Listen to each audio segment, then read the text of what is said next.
nombre es Julieta Ortega. Formo parte del equipo de maestros de la Escuela Bíblica por Línea.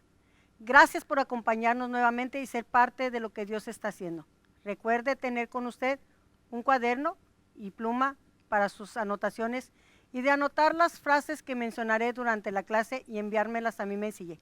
Y sin más preámbulo, vamos a comenzar nuestra clase de esta noche y hoy vamos a estudiar sobre la crucifixión, la resurrección de Jesús.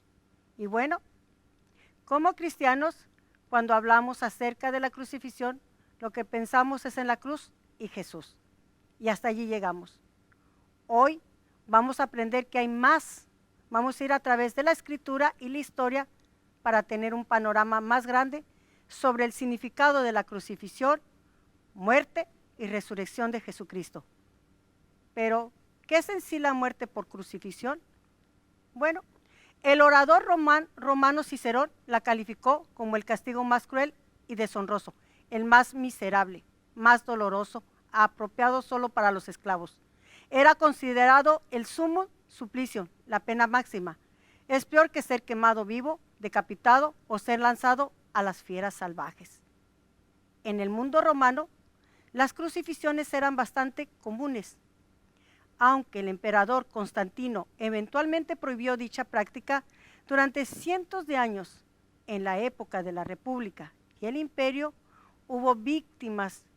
Eran puestos en las vías principales, sobre estacas y cruces, para que fueran vistos por todos, y así de advertencia para el pueblo. Aunque no era muy común que un ciudadano romano muriera de esta forma, era contrario a lo que sucedía a muchos de los esclavos o delincuentes que no eran romanos, y también con aquellos que eran enemigos de guerra y que muriendo de este modo, por traición y oposición violenta al Estado. Incluso por el capricho del emperador o el deseo personal. Esto significaba la crucifixión y muerte agonizante que él podría durar días. La crucifixión no pasaba desapercibida para la sociedad judía. Así que a pesar que en el Torá, que son los 5 primeros libros de la Biblia, no habla acerca de poner un cuerpo muerto en exhibición. Cuando alguien es culpable de un pecado que se castiga con pena de muerte y se cuelga su cuerpo de un árbol, dice, no dejarás su cuerpo colgado del árbol durante la noche, sino que lo enterrarás ese mismo día, porque cualquiera que es colgado de un árbol es maldito por Dios. No contaminarás la tierra que el Señor te da como herencia. Deuteronomio 21, 22, 23, usted lo puede leer. Así que encontramos que en el curso de la historia, durante el tiempo de la ocupación romana de Palestina, los romanos permitían a sus vasallos que ciertos gobernantes nativos, pero ellos no permitían que la pena de muerte fuera impuesta por los gobernantes locales. Es decir, que los judíos no tenían la autoridad para matar a Jesús. Así que lo único que ellos podían hacer era reunir el concilio y llevarlo ante Poncio Pilato, el gobernador romano, pidiéndolo que lo ejecutara. Sin que ellos entendieran eso o se dieran cuenta que estaba siendo parte del plan divino que era de Dios. Y con esto, llevando el cumplimiento, las profecías mesiánicas. Usted puede ir a Salmo 48 y dice, sacrificio y ofrenda no te agrada. Has abierto mis oídos, holocausto y expiación nos has demandado. Entonces dije, he aquí vengo, en el rollo del libro está escrito de mí, el hacer tu voluntad, Dios mío, me ha agradado, y tu ley está en medio de mi corazón. Su primer frase para hoy es sacrificio y ofrenda. Así que leemos en el Salmo que Jesús vino para realizar el plan divino de Dios, ya que los sacrificios levíticos no eran suficientes. Y bueno, ¿cuáles eran estos sacrificios de acuerdo a la ley? Bajo el antiguo pacto, los sacrificios tenían que ser ofrecidos día tras día, momento tras momento, por los sacerdotes. La idea es que los judíos, por medio de sus sacrificios repetidos, procuraban quitarse de encima la culpabilidad. pero por todos los medios querían salirse de la opresión de que ésta les envolvía. Y aunque en el día de la expiación parecía que lo habían logrado, ésta no se iba. La realidad es que aquellos sacrificios eran ineficaces. No servían para eliminar el pecado, ni para purificar al hombre, ni a su interior. Así que leemos que Moisés, en el Antiguo Testamento, dice, no solo es el que recibe la ley de Dios, sino también es el mediador del pueblo, anunciando la voluntad de Dios y desempeñando el papel de sacerdote, ofreciendo sacrificios. Éxodo 24:8 nos dice, entonces he aquí la sangre del pecado que Jehová ha hecho con vosotros sobre todas estas cosas. En este antiguo pacto, nosotros encontramos que tiene relación con un sacrificio, mas no se menciona la remisión de los pecados. El nuevo pacto, en cambio, de manera específica, es un pacto de perdón, ya que Dios lo prometió y lo anunció por medio del profeta Jeremías, un pacto nuevo, en que escribía su ley en los corazones. Su pueblo establecería una nueva relación íntima con ellos y no se acordaría más de sus pecados. Jeremías 31:34 nos habla acerca de eso. Así que Jesús corrobora el cumplimiento de este nuevo pacto, cuyo objetivo es el perdón de los pecados. Además, este nuevo pacto solo pudo realizarse sobre la base de su sacrificio y no por sacrificios de becerros o cabras, sino por el sacrificio del cuerpo quebrantado y la sangre derramada de Jesús. Entonces no fue tan extraño que aproximadamente un siglo después, el líder religioso judío le pidiera al gobernador romano de Judea, Poncio Pilato, que ejecutara a Jesús. Escuche bien, pidió la ejecución de Jesús. Por el mismo método. ¿Cuál fue? La crucifixión. Así que las narraciones de los evangelios sobre la muerte de Jesús a manos de los poderes religiosos y políticos locales, sin duda van de la mano, y lo podemos leer en Marcos 15:10. Más bien, después de haberse lavado las manos en la condena y muerte de Jesús, y a pesar de no encontrar ninguna base para los cargos de incitar a la población y rebelión, Pilato cedió y entregó a Jesús para su ejecución a instancia de los sumos sacerdotes, los gobernantes y la turba. Lucas 23:13-25. Al final, los líderes religiosos, en su perseverancia por la crucifixión de Jesús, triunfó, pero no porque ellos hubieran ganado, sino porque fue el plan de Dios para la redención del mundo. A más de 700 años antes que Jesús viniera a este mundo, el profeta Isaías ilustra su muerte. El Mesías está rechazado. Isaías 53 nos detalla este suceso. Así que encontramos que Cristo nos redimió de la maldición de la ley, hecha por nosotros maldición. Lo dijimos anteriormente. Escrito está, maldito todo el que es colgado de un madero. Deuteronomio 21:23, y usted lo encuentra en Gálatas 3:3 en el Nuevo Testamento. Y su segunda frase para esta noche es Poncio Pilato. Recuerde de no ponerle en el chat de la clase y enviarme la misma sencillez. Y bueno, hoy vamos a ver 29 profecías cumplidas en un día en la Biblia. Encontramos estas que fueron tomadas del Antiguo Testamento y que hablan de la traición, el juicio, la derrota y la sepultura de nuestro Señor Jesucristo. Estas fueron anunciadas en diferentes tiempos y por diferentes voces durante los 5 siglos y se cumplieron literalmente en Jesús durante un periodo de 24 horas. Fue traicionado por un amigo, fue vendido por 30 piezas de plata, el dinero fue arrojado en el templo, el dinero que fue dado para el pago se usó para comprar el campo del alfarero, fue abandonado por sus discípulos, fue acusado por testigos falsos.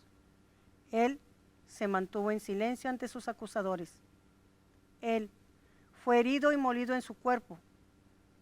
él fue golpeado y escupido. Se burlaron de él. Fue caído bajo la cruz. Atravesaron sus pies y sus manos. Fue crucificado con ladrones. Hizo intercesión por sus perseguidores. Fue rechazado por su propio pueblo. Él fue aborrecido sin causa. Los amigos que estaban con él se fueron lejos. La gente solo movió su cabeza. La gente se detuvo solo a mirarlo. Repartieron sus vestiduras y echaban suertes por ellas. Padeció sed. Le ofrecieron hiel con vinagre. Su grito fue de abandono. Se encomendó a Dios. Sus huesos no fueron quebrantados, pero sí fue quebrantado su corazón. Su corazón fue traspasado y hubo oscuridad sobre la tierra, y fue sepultado en la tumba de un rico. Como lo mencioné, todas estas profecías se cumplieron en Jesús, pero no terminan ahí. Vino la resurrección. Después de ser rechazado y condenado por los principales de este mundo, después de su muerte, Dios resucitó y lo ensalzó para ser príncipe y salvador. La profecía que viene en Salmo 16:10 nos dice: pues no dejarás mi alma en el Seol, ni permitirás que en tu santo vea corrupción. Y podemos ver el cumplimiento en el Nuevo Testamento cuando leemos que dice: no fue abandonado en el Hades, ni su cuerpo vio corrupción. Hermanos, mis hermanos, si se quitara la resurrección, se quita todo. Todo lo que es esencial en el cristianismo. A lo largo de los siglos, la resurrección ha sido el ojo de la tormenta en el ataque contra la fe, contra su fe, contra mi fe cristiana. Sin embargo, todas las religiones importantes de este mundo no están basadas en simples presuposiciones filosóficas. De las 4 que están basadas en personalidades, más que en un sistema filosófico, solo el cristianismo reclama una tumba vacía para su fundador. No se asusten, les dijo, ustedes buscan a Jesús el Nazareno, el que fue crucificado. Ha resucitado, no está aquí. Miren el lugar donde lo pusieron. Marcos 16:6 nos lo dice. Abraham, el padre del judaísmo, murió alrededor de 1900. Buda, su muerte fue a la edad de los 80 a causa de un problema intestinal. Mahoma murió a los 61 años. Todos sus seguidores judíos, budistas y mahometanos están de acuerdo en que sus fundadores nunca, óiganlo, nunca han salido del polvo de la tierra en una resurrección. Ninguno de ellos, ni siquiera Abraham resucitó. Los huesos de Abraham, Mahoma, Buda, Confucio, Lapso y Zoroastro están aquí, en la tierra. La resurrección distingue vivamente a Jesús de todos los otros fundadores de la religión. Y es que la resurrección de Cristo, por lo tanto, es categóricamente una prueba sobre la cual depende la verdad o la falsedad de la religión cristiana, que es el milagro más grande que registra la historia.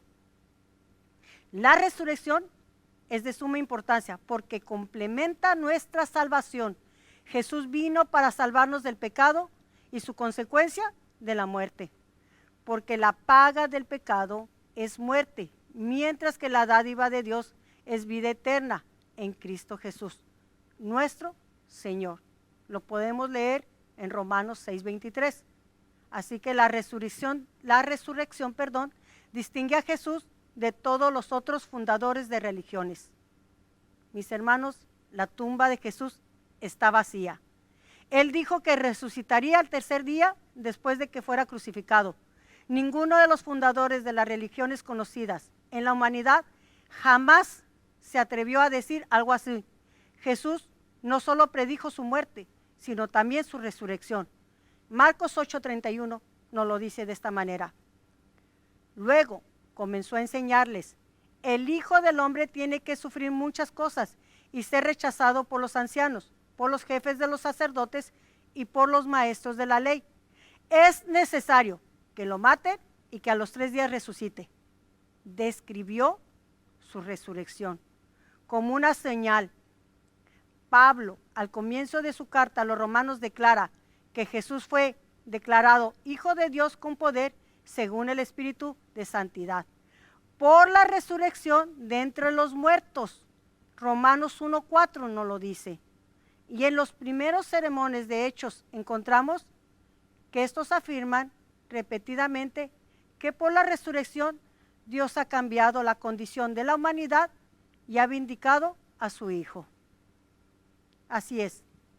En efecto, si hemos estado unidos con Él en su muerte, sin duda también estaremos unidos con Él en su resurrección. Sabemos que nuestra vieja naturaleza fue crucificada con Él, para que nuestro cuerpo pecaminoso perdiera su poder, de modo que ya no siguiéramos siendo esclavos del pecado. En Romanos 6, del 5 al 6, lo podemos leer. Ignacio, un obispo de Antioquía, era nativo de Siria y era discipulado del apóstol Juan. Fue arrojado a las fieras en el Coliseo de Roma. Sus epístolas fueron escritas durante su viaje, desde Antioquía hasta el martirio. En un momento, cuando indudablemente él estaba muy sobrio, dice en cuanto a Cristo, él fue crucificado y murió bajo Poncio Pilato. En realidad fue crucificado, no meramente apariencia, y murió a la vista de los seres en el cielo, en la tierra y debajo de la tierra. Él también resucitó a los 3 días. En el día de la preparación, entonces sucedió eso. A la hora tercera, él recibió la sentencia de Pilato, y el Padre permitió que esto sucediera. A la hora sexta, fue crucificado. A la hora novena, él entregó el Espíritu. Antes del anochecer, fue enterrado. Durante el sábado, continuó bajo la tierra en la tumba en la cual lo había colocado José de Arimatea. Él fue llevado a la tumba así como nosotros, por el periodo común. Ciertamente nació así como nosotros, y fue realmente alimentado con leche y participó de comida y bebida común, así como nosotros. Y cuando hubo vivido entre los hombres por 30 años, él fue bautizado por Juan, realmente no en apariencia, y cuando hubo predicado el evangelio por 3 años y realizaba señales y maravillas a quien era juez, fue juzgado por los judíos de una manera vergonzosa y por Pilato, el gobernador. Fue azotado, golpeado en la mejilla, lo escupieron, llevó una corona de espinas y una capa de púrpura. Fue condenado ciertamente, crucificado, y dice, y no en apariencia. Él realmente murió y fue enterrado y resucitado entre los muertos. Jesús, mis hermanos, salió de la tumba. De la misma forma que entró su cuerpo, resucitó y glorificado. Ya no estaba atado al tiempo y al espacio.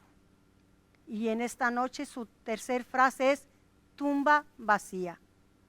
La tumba está vacía. Un anuncio glorioso. Jesús no pertenece al mundo de los muertos. La muerte no lo pudo retener porque es la vida en sí mismo. Él ha resucitado. Por lo cual, también Dios le saltó hasta lo sumo y le dio un nombre, que es sobre todo nombre, para que en el nombre de Jesús se doble toda rodilla de los que están en el cielo, en la tierra y debajo de la tierra, y toda lengua confiese que Jesucristo es el Señor, para gloria de Dios. Lo leemos en Filipenses 2:11 y en Isaías 45:23. Mas todo esto sucede para que se cumplan las escrituras de los profetas. Y dice, la crucifixión y la resurrección de Jesús es un acontecimiento que quebranta el ámbito de la historia y va más allá. Jesús nos amó y nos ama como a nadie. Entregó su vida. Al creer en Él, recibimos todos los beneficios de su resurrección. Gracias nuevamente por habernos acompañado. No olviden darle like al video para asistencia y de enviar sus frases a mi Messenger. Que Dios le bendiga grandemente. Mi nombre es Julieta Ortega. Hasta luego.